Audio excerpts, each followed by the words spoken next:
Are you tired of weak, watered-down coffee? Blackout Coffee is bold, fresh, and roasted right here in Florida. Shipped fast to all 50 states. Go to blackoutcoffee.com/scroll and use code SCROLL for 20% off your first order. Don't settle. Upgrade your coffee now. Plus, today's episode of Nightly Scroll is also brought to you by The Wellness Company. Are you still feeling off after the COVID-19 vaccine? If so, you are not alone, and new research backs it up. In a groundbreaking study, risk stratification for future cardiac arrest after the jab, Dr. Peter McCullough examines what he calls an alarming rise in sudden cardiac events among young and previously healthy individuals. His study found that tiny, hidden patches of heart inflammation, often missed by doctors, could silently be building up, leading to sudden heart attacks during exercise or sleep. That is why the Wellness Company created this 3-in-1 Ultimate Spike Detox. It is crafted with 100% natural ingredients specifically designed to help your body clear harmful spike proteins, reduce inflammation, and support heart health. Do not wait until symptoms strike. Experience the only formula approved and used by Dr. Peter McCullough, a top freedom-fighting doctor who risked it all. Head to twc.health/scroll and use code SCROLL to get 10% off plus free shipping. Get back to that pre-COVID feeling. These statements and products have not been evaluated by the Food and Drug Administration. These products are not intended to diagnose, treat, cure, or prevent any disease or condition. A very fitting advertisement for tonight's show because I have a very brave, very strong guest who was injured by the COVID-19 vaccine. You know the drill. If you want to watch this show, you got to do it at rumble.com/Hayley. If you want to watch, you got to do it on Rumble. If you want to listen, you can do it on your favorite podcast platform, whatever that is. Apple Podcasts, Spotify, just search Nightly Scroll. And of course, you can follow me at Hayley Caronia on most social media platforms. But let's get into it, right? Because the COVID-19 pandemic was a wake-up call and a turning point for a lot of people. We, the people, started questioning the experts, the science, the policies, everything. All of a sudden, these 3-letter agencies and authorities that we used to trust lost us completely. People like myself, who used to get whatever shot my doctor recommended, never got one ever again. I question which vaccines I would ever get again, or ones I'd give to my future children. Are the tried and true ones like chickenpox or MMR or polio the reasons we have generations of kids being raised with autoimmune disorders, allergies, mental illnesses, and other afflictions that generations past never dealt with? Is there a larger conspiracy at play? Does our government want us sick for profit? Was our compliance being tested for future reference? A few years ago, these questions would have been considered crazy. But with more brave vaccine-injured people speaking up and sharing their stories, we are starting to put the puzzle pieces together. My next guest started experiencing an adverse reaction when she and her doctors now attribute to her third Moderna COVID-19 booster shot. A once healthy and vibrant mother in her 30s, now a quadriplegic due to transverse myelitis. Canadian doctors and officials are no help, but that's not stopping her from suing Moderna for tens of millions of dollars and making sure the world hears her story. Kayla Pollock joins this episode of Nightly Scroll.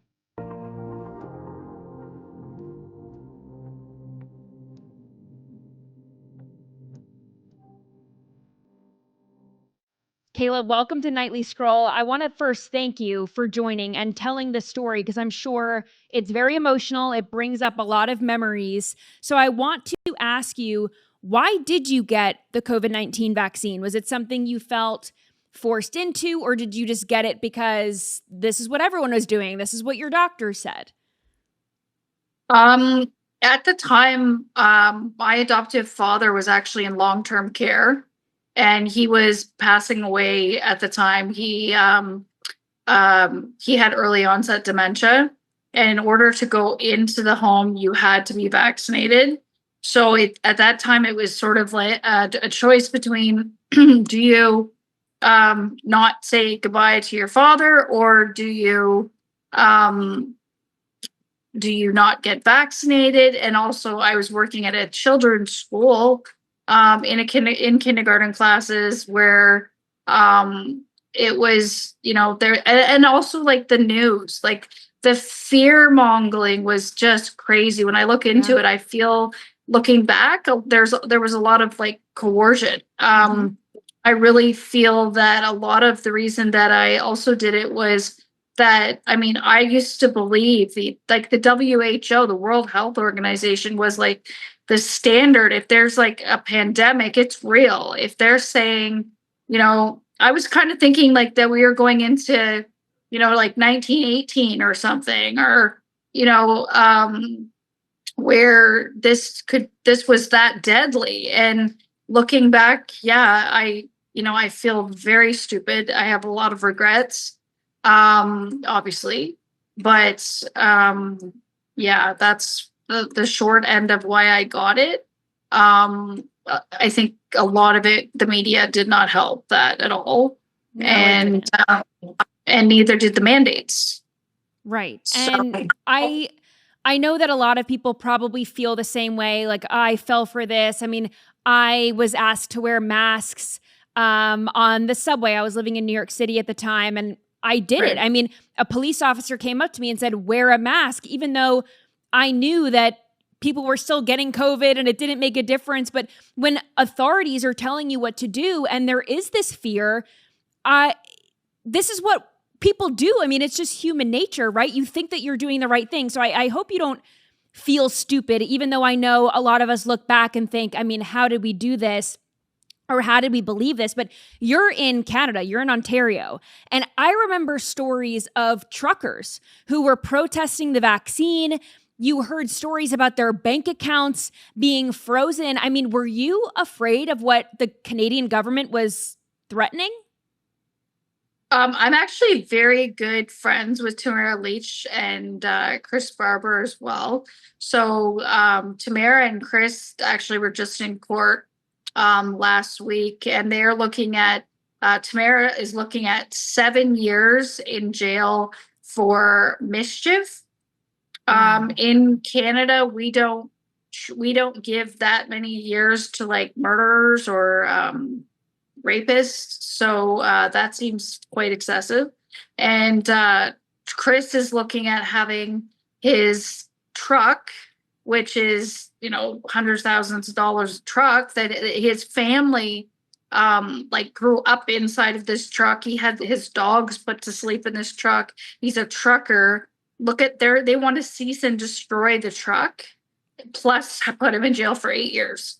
And like Tamara's only charge, and this is a first time offense, and it's mischief. Like, it's a mischief charge. Mischief is like something that we charge people with for spray painting when you're a teenager, right, or something, or spitting on a sidewalk kind of thing. Like, and they're not going to jail for that long. You don't go to jail usually for mischief. It's a misdemeanor. Like, you get, like, it usually goes away and you get nothing unless you hurt somebody. And I mean, the police hurt some people. Like, we saw all over the news, as you remember, some of the Mounties that ran over, disabled people with the horses and things like that. But Tamara and Chris didn't physically harm anybody, nor did they threaten to. So I'm more afraid now of what they might do to me, only because I've chosen to take a stand after they've already frozen the bank accounts and done all of that. Unfortunately, the truckers came it was about a week after I had already become paralyzed. I believe it was around that time. So they were doing it to prevent this from happening to people like me. One of the people that's in jail for the Coots protests actually reached out and from the penitentiary and actually did a social media phone call, and they actually gave me like a shout out saying, it was people like Kayla Pollock is why we did this. And I thought that's really crazy. I have to learn a little bit more about what's going on there. I was kind of shocked. I just found that out a few hours ago. So yeah, it's I'm worried even now about it, but I don't have a lot more left to lose. Like it didn't just, it took everything from me. And I think a lot of people think that until they sort of kind of hear my story, I guess. Yeah, well, let's get into your story to fill everyone in, my audience in on what happened. When did you get your first Moderna shot? I can't give specific dates and times of my vaccines because I do have a $45 million lawsuit against Moderna. Okay. So I can't I can't mention specific dates, times of any incidents. All I can say is that it was a Moderna shot that I received that caused this, and that it was confirmed by my hospital records and by a neurologist and things like that. But And how many did you get? That was my that was my booster shot. Okay, so you had gotten 3. Yeah. Okay. Because yeah. So I won't ask you timing exactly, No, but that's it. Other than that, everything's on the table. okay, so after you took this booster shot, what happened? Well, shortly after, to make a longer story short, like one day, my boyfriend and I, we had gone for a hike, a long hike, and we had our dog with us and everything. There was like it was a normal like February, end of February day. No falls, no slips, no like nothing. I mean, I was very fit and active and nothing out of the ordinary. And I came home and I went to bed early that night because I was feeling fine, but I had to get up early the next day because a lot of my colleagues at work were calling in sick a lot. Probably from fear, because a lot of that times when a kindergarten class like starts to go missing, you think, oh my gosh, what if they all got? Right. And then, it could just be that people are keeping them at home because school's just not making sense, or they're also in kindergarten, or they could have just gotten a cold, or you don't know, right?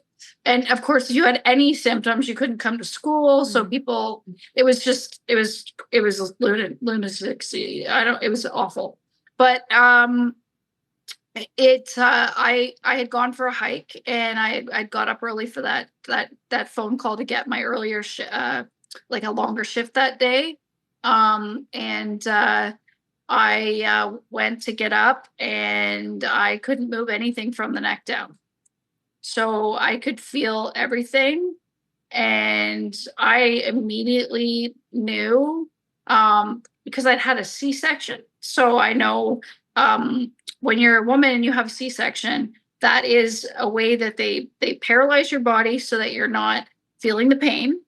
And then when you try to get up, because you really want to just get up and go see your baby in the NICU, let's say in my situation, you can't just get up. Like you can try all you want and you're not getting up. Right. And so I immediately knew, like, I've just woken up quadriplegic, and I believed that I had Guillain-Barré. I thought, okay, I likely have Guillain-Barré syndrome. That's a vaccine reaction that is a little more well known, and it fit with the symptoms. So I also trained service dogs and exotic animals at the time, and I had our dog started acting really weird, and I was trying to tell him to go get my boyfriend. And anyway, the dog started pacing back and forth, and he came up and he said, "What's wrong with the dog?" And I said, "Just call 911." I was really calm. I do well under pressure. I was really calm, and I just said, "Call 911, and you need to just let them know that I'm quadriplegic." And he had no idea what that meant. Wow. And I just said, I can't move at all. And I think he probably at the time thought that I pulled something, or like that I was probably being a little bit dramatic. But they took me to the hospital, and I got to the hospital, and the doctor came in. I was brought by by ambulance with a backboard and a neck brace. The doctor comes in, he takes the neck brace off, he takes the backboard off, and he starts moving my limbs all around. And I'm thinking like, okay. And that made sense to me because I knew I hadn't fallen. I knew I hadn't fallen out of bed. I knew like I hadn't broken anything. And I could feel things, not as well as normal, but I could still feel. And he did some reflex tests and things like that. And he goes, okay, well, I know what's wrong with you. This is psychosomatic. It's in your head. And so he ordered a psych consult and he left me in the room. And then a couple hours later, I started just screaming in pain. Like I just had all this pain coming in my neck and I had no idea what was going on. And that's when I was like, okay, what the hell is going on? Because I knew it wasn't in my head. No. And then they started giving me high doses of morphine. And I'm like, if I'm a psych patient waiting for my psych consult, why would they be giving me morphine? Well, they probably knew. They probably started to know once you started feeling that pain and you were screaming in pain that there was... Remember, no tests, nothing. Yeah. Except blood tests to make sure, A, I didn't have COVID. I got a COVID swab. Of course. Because that was, then we could have just blamed it on COVID. But I got tested for COVID and I got tested for drugs and alcohol. So once they figured out, there's no COVID, there's no drugs and alcohol, they just left me there. But once I started screaming, usually when a psych patient starts screaming, they would ask, can like the attending physician to like give them some Valium or something, or maybe some sort of benzodiazepine to calm them down or something. But they were giving me high doses of hydromorphone. And then of course I was like out of it. But I knew that it wasn't in my head and I knew they knew. And so that really confirmed my suspicion that it was vaccine related. And then of course I had this doctor come and I'll never forget that he almost like whispered in my ear and he said, I have a friend at home who's a radiologist and I am going to call him right now. And he's agreed that he came back and said he's agreed that if you go into the MRI right now, he will check your scans from home because I do not believe this is in your head. I think there's something really wrong with you. And I said, I'll go right now. And it was like, if I remember correctly, it was like a few hours worth of MRI because it was with contrast, without contrast. It was a big MRI. And were you still in pain at this point or had the drugs kicked in? Well, the drugs were, as soon as the drugs would wear off, it was excruciating. But I was kind of confused because I definitely didn't hurt myself. So of course Guillain-Barré doesn't cause that. So then I'm like, maybe I had a stroke or maybe I have a tumor or like, do I have I didn't know what was going on at that point all of a sudden. And then I'm like, maybe this has nothing to do with my COVID vaccine, but no, it had to. Like it just, I knew it kept going back in my gut. I was like, no, this came on too quickly. Wow. Like you have to know. So I knew it was neurological because I'd had previous quick episodes of it. So not like this, just sort of like leg falling kind of thing. So I knew that it was neurological. And so they did the scan and there was massive amounts of damage to my spinal cord to the point where it was like millimeters away from my breathing tube. That's why I couldn't breathe properly. I just didn't realize that I couldn't speak or breathe properly because one of my lungs wasn't getting enough. Like when you're paralyzed, your chest muscles can't move. Your muscles are paralyzed. So you can't breathe properly. A lot of people with paralysis, that's why they get these breathing tubes and things, is because their muscles are paralyzed. If you don't mind me asking, why do you think that, or did you have any symptoms after the first 2 shots? Why do you think that this all happened after the third? Was it just too much of the spike protein or what? I believe a few things. I believe that one of the reasons I did get my booster is I'm type 1 diabetic. And one of the things that they were telling you is that if Comorbidities. you absolutely, so diabetes was listed as like all these people apparently were in the hospital dying of type, like if they had diabetes, they were dying from COVID. Like we were being told this all the time. So they don't specify, of course, type 1, type 2. If you're 80, if you're, if you just died in a car accident, you happen to have COVID, that's, they didn't tell us any of this. I didn't know any of this.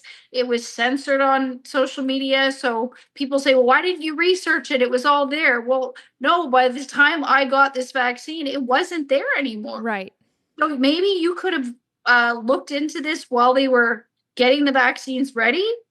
But at that point in time, I wasn't in a position where I needed to worry about it. So it was not, and then of course, all these people with diabetes are apparently dying, and the news is swinging things, and it's all over international media. So, and I'm working at a school, and I have a son, and he's going to school anyway. So I'm like, you might as well go to school because he, I was working in the same, classrooms as him. And I'm like, you might as well go to school because nobody's wearing their masks properly. All the kids are throwing them on the floor. And then someone will have a rainbow mask and the kid will go, I like your mask better. And they'll switch. Right. So, and my son wasn't much older. So I'm thinking, okay, this is just not effective anyway. Right. In fact, it's probably like more, like you're probably going to get more illness just by the fact that you're literally wearing other people's masks. So, Right. I mean, if there was this deadly disease, then I was going to get it eventually from my son anyway. So I might as well try to save myself and not die on my son because I was going to die because I was diabetic. Right. Right. And that's how it sounded. So to me, that's the absolute definition of coercion. We were also in Ontario where you're being told like if you don't do this, then that you're not allowed here, you're not allowed there, you're not allowed to do this.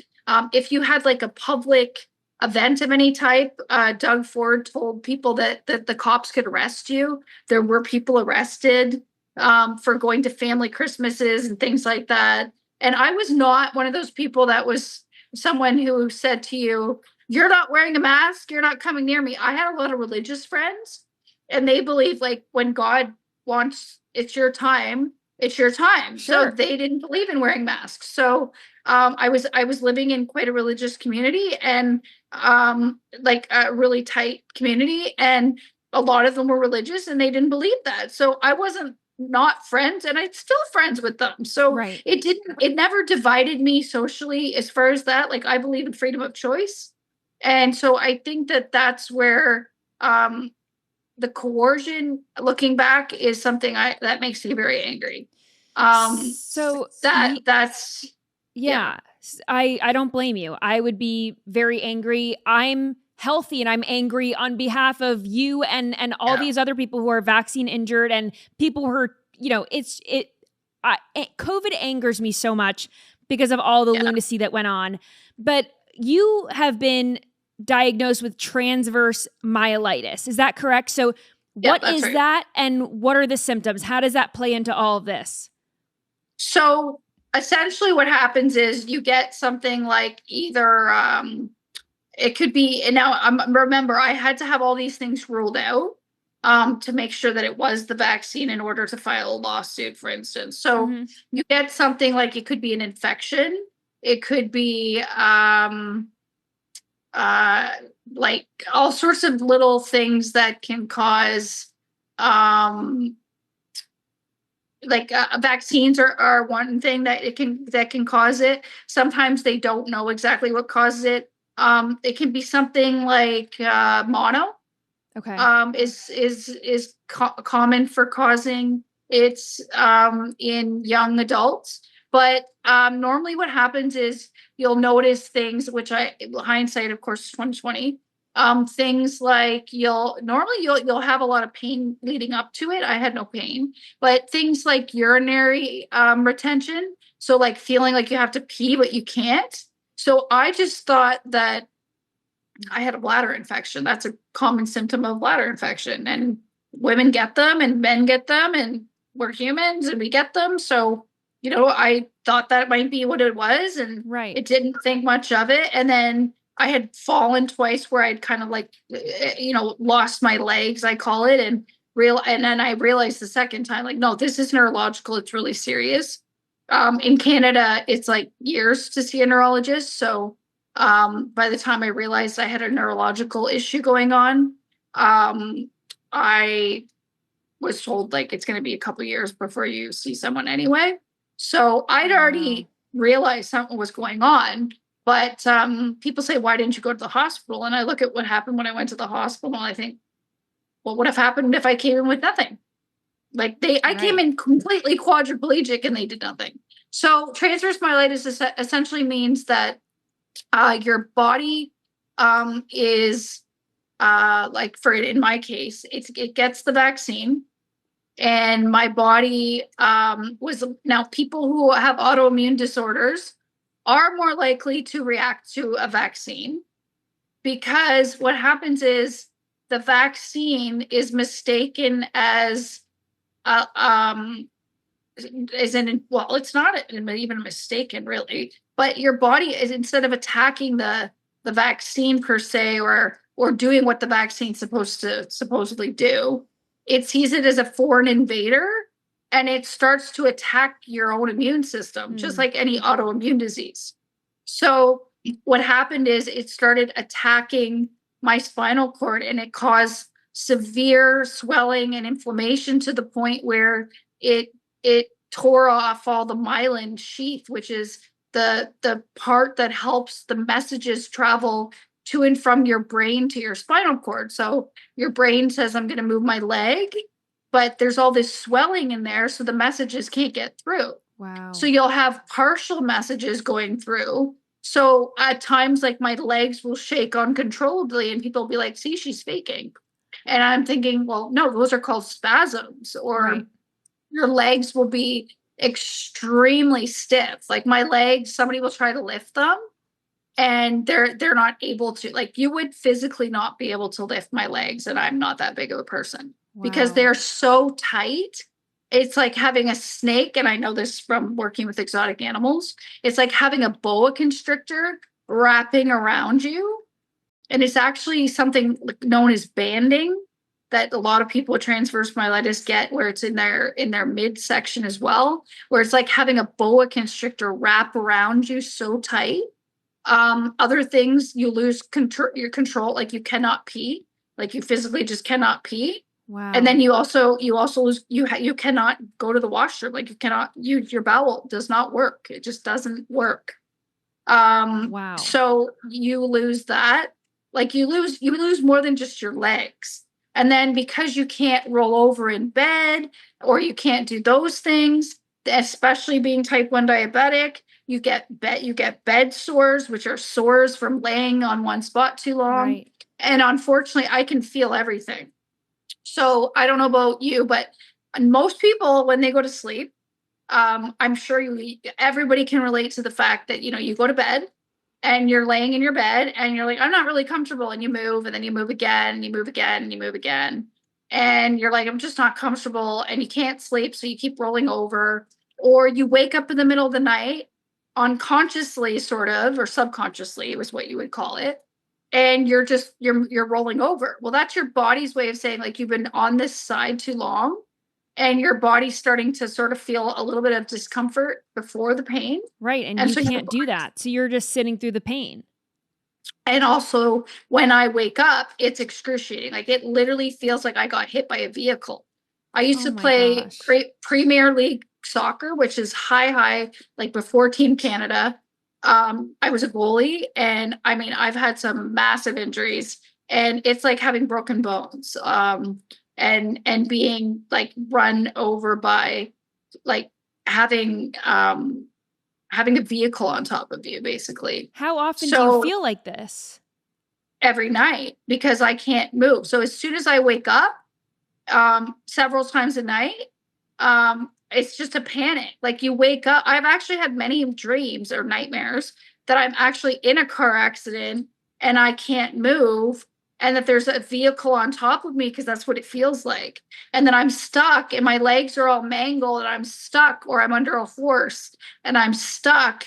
And then I wake up and I realize, oh, you're not stuck, but you're stuck because you're not rolling or you're Right. not moving. So, yeah, and in Canada, people think we have free healthcare here. I'm going to let you know we don't have free healthcare. Right. We don't have people that come to our house and, help us move at night or, stretch our limbs or give us physiotherapy. I've been left by personal support workers. They have just not shown up, and I've been left in bed all day, where I've like bawled my eyes out all day and, just not been able to move. I ended up having to obviously lose my job because I couldn't go to work.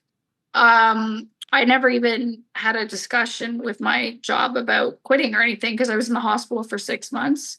And I couldn't feed myself. I couldn't do anything. I couldn't even move my neck like this. You mentioned Canadian healthcare and how people think that it's free, but you mentioned that it's not free. And this Canadian healthcare style is something that liberals in America want to strive for.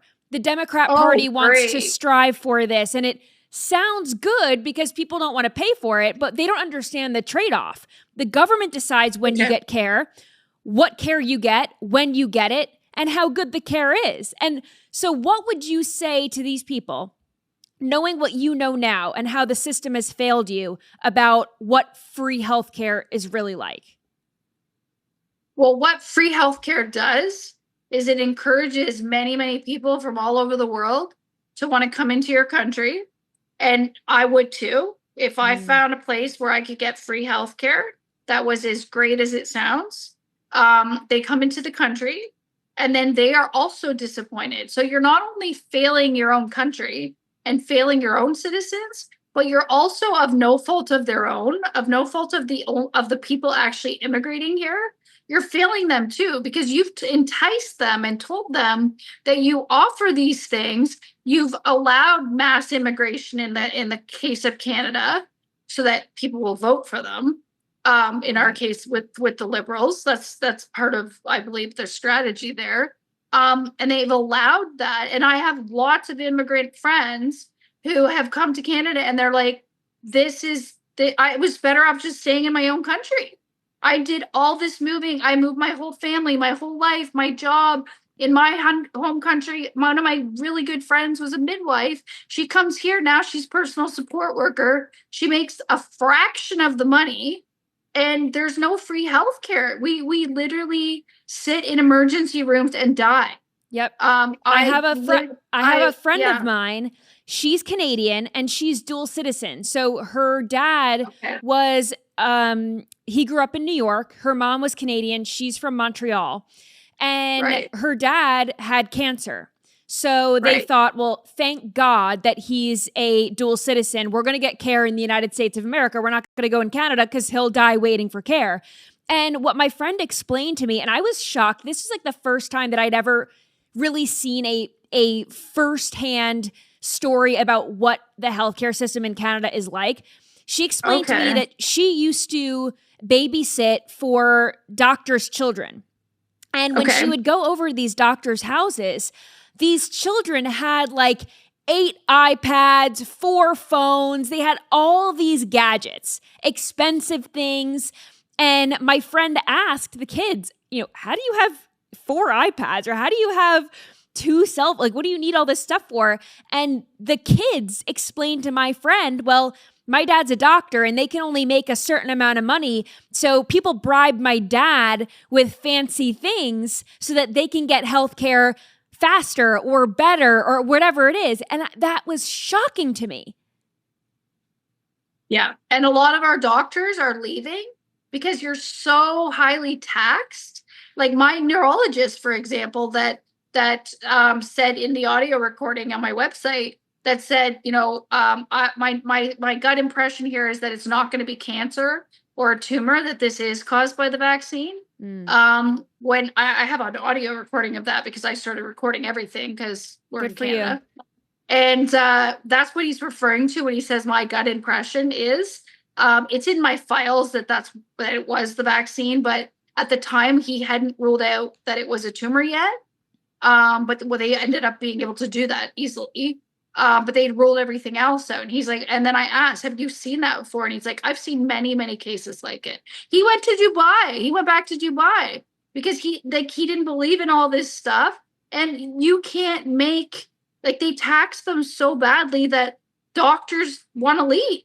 You have people that have immigrated into Canada that become doctors that end up going back to their own country because it's so bad here for the doctors, for the patients. And also usually doctors don't necessarily get into the business of being a doctor because they want to see all their patients dying. Right. You'd like to at least think that. And honestly, that's my experience has been that the doctors are just as upset as the patients.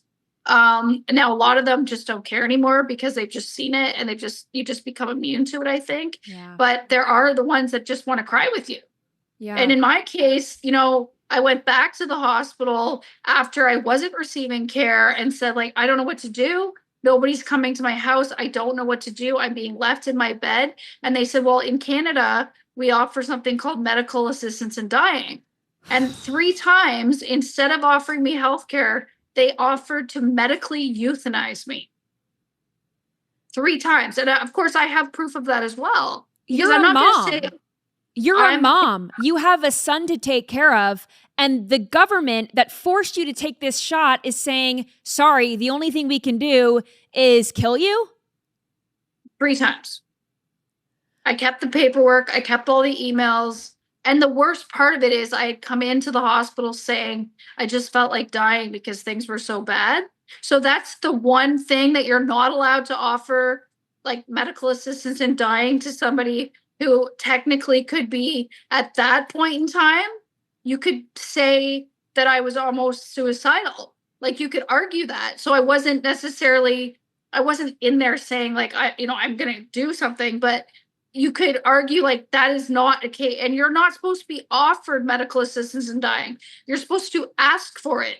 That's still, for people. It's so messed up. Originally, it's so bad. It's a horror story from hell. And this is where I was like, okay, I sat my 7-year-old son down and I said, listen, if mommy goes public about her story, I really do believe that this is going to go all over the world and that people are going to know about it because when mommy puts her mind to something, nobody gets in my way. However, that being said, some people are going to say really nice and encouraging things to mommy, and some people are going to be very mean and very nasty to me. And he goes, why would people do that? I said, because that's the internet, that's social media, and that's people. Yeah. There's going to always be people that like you and always be people that don't like you. And I said, but what do I do? I said, I feel like the right thing to do is to stand up and to teach you that if you believe in something, you need to do it. And he goes, well, Mom, what if there's somebody out there that's exactly like you? And if you don't tell your story, you don't help them. And then he asked me one day if they had needles when he was watching a TV show about animals being put to sleep. Do they have needles that put people to sleep? And I said, well, they do in some countries. And I thought he would drop it. And he goes, well, did they have that in our country? And I said, well, they do. And he goes, why would someone do that?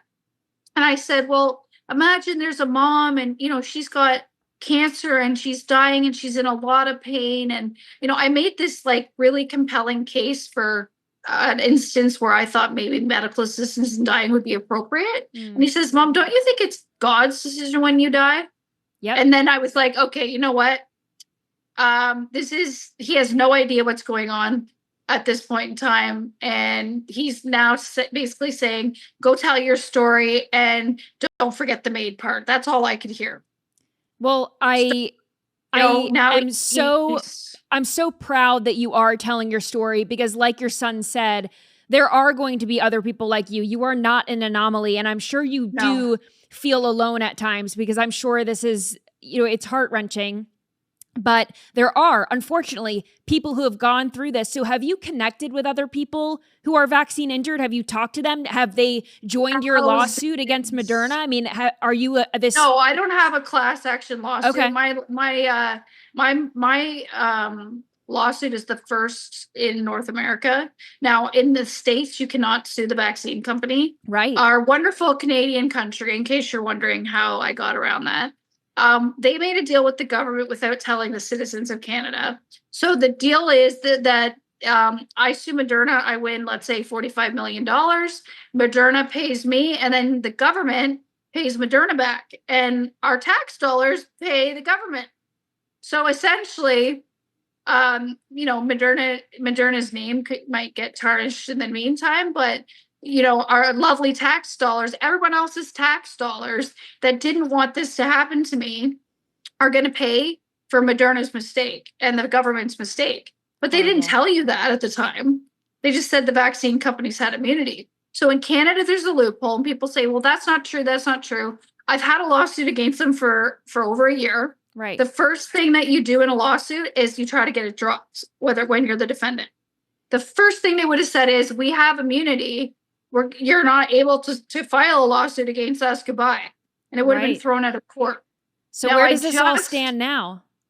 Well, they have a few days now in order to tell us whether or not they're going to disclose in discovery. Moderna is the only vaccine company in the entire world that has not disclosed any of there's a bunch of blacked out. Moderna's papers are just purely blacked out. So Pfizer's had to show theirs, Johnson & Johnson's had to show theirs, AstraZeneca, whatever, wherever. Moderna has not had to. Now, I would be the first case where Moderna would then be giving these documents. And when in my case, it would be a trial by jury in my hometown. So what would happen then is it becomes public. And so every single person, I bet you the news from all over the world will be at that trial waiting to see those documents, because they become public disclosure. And so what they wrote in there, I guess we're going to have to see, because one of their defenses was that and it was far down the list, but it was something along the lines of, I'm paraphrasing here. Moderna doesn't cause transverse myelitis, and then in the next line it says something along the lines of, if Moderna did cause transverse myelitis, you should have known about it. And I'm thinking, well, you know about it now. And the great thing is that in all this time it's taken them, lots of studies from the WHO, from VAERS reports, from peer-reviewed studies have come out showing a link between not only mRNA vaccines and transverse myelitis, but Moderna and transverse myelitis. So thank you, time. I'm glad I've had a bit of time, because now there's lots more evidence for Kayla, the fact that this is not a... Burn it to the ground, expose it all. God is on your side. I feel like God is moving through you for this, because your story is so important. And to your son's point earlier, your story could lead to someone else telling their story and someone else telling your story. Moderna and these other companies, they cannot hide in the darkness any longer. So, I mean, you're suing one of the biggest big pharma companies in the world. Is this expensive? What kind of assistance do you need? What's expensive is just living day to day. $350 a week to get physiotherapy. And that's something that's like not at all. I either get to be hopped up on pain meds or I get physical therapy. And I'm not going to take a bunch of morphine, because I'm not going to support the pharmaceutical companies any more than I already have. And also I don't want to be falling asleep on my son. Right. I actually, like I said, my son had to go live with his father. I lost my house. I lost my dog. I lost my career. I lost my legs. I lost my bowel. I lost my bladder. I wake up with post-traumatic stress disorder every day, because in my dreams, I'm either in a car accident or I'm walking and then wake up and realize this is a nightmare. Again, like I wake up every day and relive the fact that I'm paralyzed and can't move. So there's no amount of money, and I get people saying that I'm a grifter, and I don't even know where that term came from. All the time that I'm faking and all this stuff. Global News just did a piece.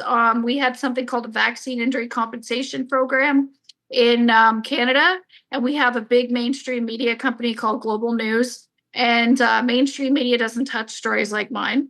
Well, they did a big international study, and they decided, or not study, investigation, and they found that this vaccine injury compensation board that was the Liberals set up in our wonderful free healthcare system, the money that was filtered into there, 2/3 of the money, it was spent on, and I quote you here, okay, drinking Fridays, ping pong tables, Netflix, and slushy machines. Now, the only thing I can say to that, because it's just so sad, scary, and sick, is that while all these high school students were doing all these things, and people like me were not being compensated, because our government said that, God forbid you got a vaccine injury, you'd be promptly compensated, and there's not going to be very many. They expected 40 claims, and there's thousands of claims, and that's just the claims that have got in line. Yeah. They don't even have enough. Like there's no counting here. So that's just recently come out within the last, that was around July 4th. So my story finally made it to international media, like mainstream media. So now people are like, oh, maybe it's real. And I'm thinking, it honestly took Global News telling you this for you to believe it's real. And I still get people telling me I'm faking. But so what I need is, unfortunately, to live in Canada, there's no such thing as free healthcare. So I have a 10-year-old son, and I'm getting worse every day because I don't have healthcare. So I need money to live. I need money to hire personal support workers that show up, that come and get me out of bed. I can't dress myself. I can't shower myself. I can't get in or out of bed myself. I can't roll over myself. I can't get in or out of my wheelchair by myself. I can't pee myself. I can't go to the other washroom myself. Wow. So I need basically to hire people that can help me do these things. Where can people go to find out more about your story and help if they can? Yeah, I do have a website. You can find a lot of information on my story, and you can donate from all over the world in any currency, by credit card, by e-transfer, by wire, by PayPal. And it's www.opkayla.ca. And if you hit /donate there, that brings you right to the donation page. But there's a video that goes at the very beginning that tells my story in about 13 minutes, shows the hospital, tells all the information, shows my medical records. You can listen to the audio recording. I just dropped the front page of my lawsuit on my social media on X. I'm at Kayla Pollock. So at KCPOLLOCK on X. Well, I will certainly be following your story because it is a great one. You are extremely brave, well-spoken. I believe you. Other people, I'm sure everyone watching this show right now believes you, and we believe in you. And I will stay on this lawsuit. I pray that you get the outcome that you want. Thank you so much for telling your story, Kayla. Thanks for having me. I appreciate that a lot. God bless. Thanks. Kayla's website was up on the screen throughout the interview, and I do encourage you to go check it out because she has those audio recordings of her doctors admitting the truth about the Moderna vaccine and what it did to her. I thank her for coming on and telling her story. I know that must have been difficult, and I thank all of you for watching this episode of Nightly Scroll. I will see you right back here on Monday.